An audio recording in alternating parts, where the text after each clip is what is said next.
Hi there, Living Waters family. Drew here with another Soul Care Saturday video. So, as I have been processing what to say this week on this video, there's been a lot going on culturally, a lot going on social media, a lot that our world is dealing with.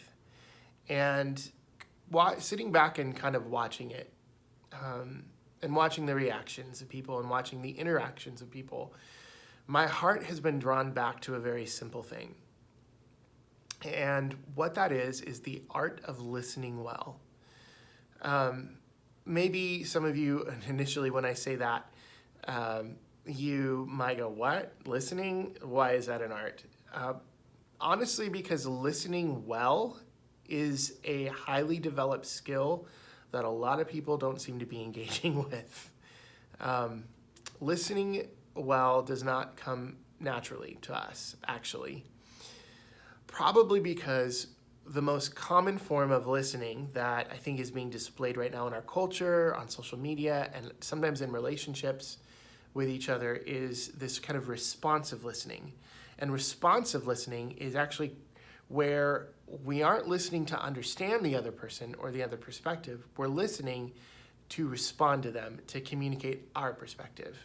It's like this: when someone begins to say something that triggers us, or that we don't agree with, or that challenges us, or that is difficult for us to hear, instead of listening to the person and seeking to understand their perspective, what we begin to do in our own head and in our own heart is begin rehearsing how we're going to respond and communicate our perspective.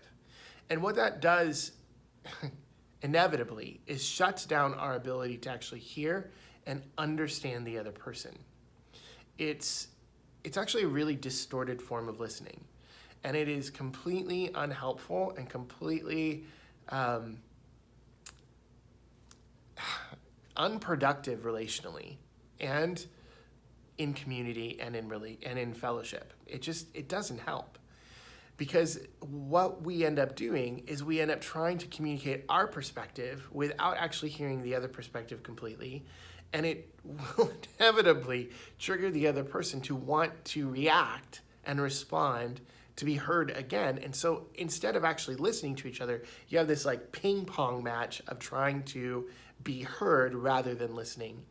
And it just is a vicious circle. What it requires is for someone to take the moment to pause, to not be defensive, to not seek to be heard more than to seek to listen, and to just listen to the perspective of the other person. Listen to understand.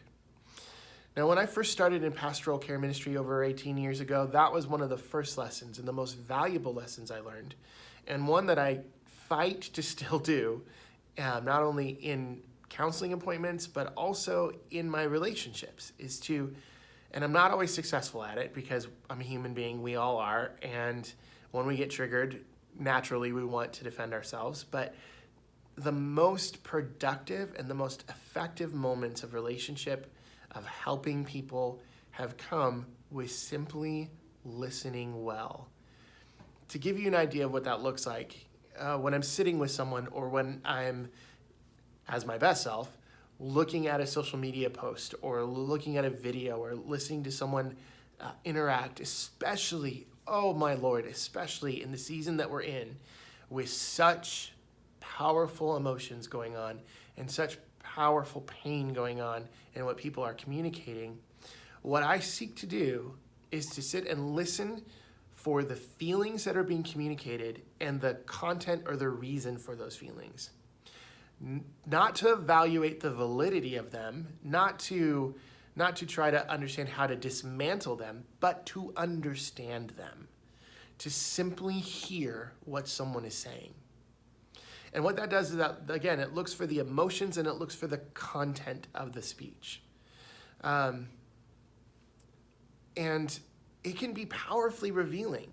It can be revelatory for me as the listener, but it can also be incredibly helpful for the one speaking, because sometimes when people are speaking their emotions and the content, what happens is there begins to be an incongruity that begins to present itself, that the feelings and the content somehow don't match well together, or there's some inconsistencies, or there's some discrepancies in what's being said. And because I'm listening, and because I can see it, I can reflect back what I see as inconsistencies and ask for clarity, rather than say, aha, I got you.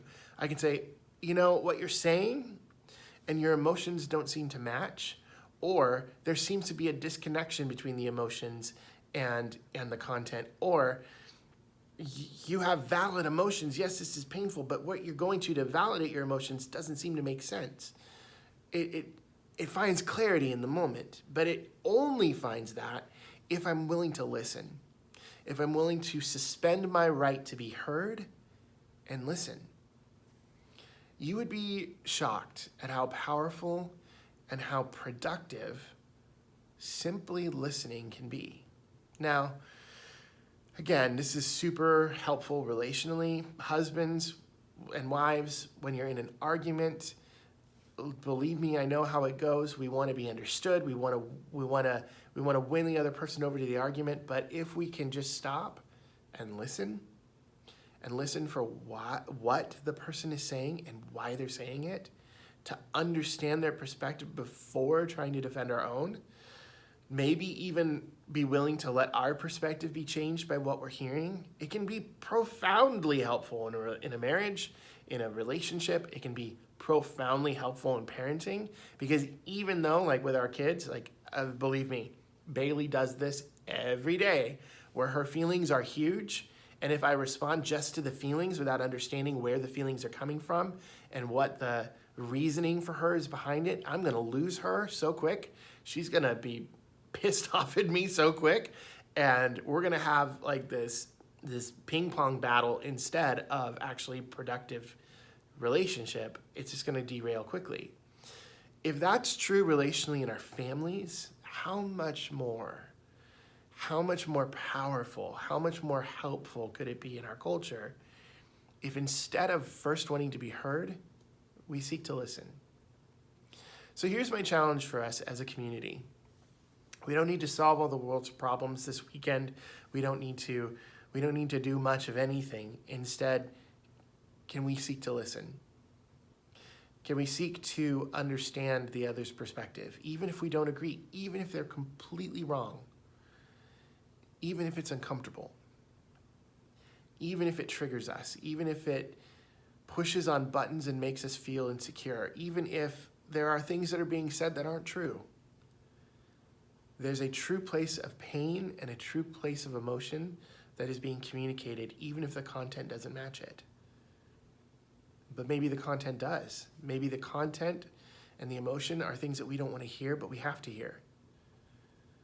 Can we choose to honor our brothers and sisters by listening? Can we choose to honor our spouses by listening? Can we choose to honor those that we are in relationship with by listening and seeking to understand? That's what I've got this week. And although it might seem simple, I assure you it can be profoundly powerful. I love you all. I hope you're doing well. I'm praying for you in this season. May we listen well. May we understand. And then from that place, respond well. God bless you all. Take care.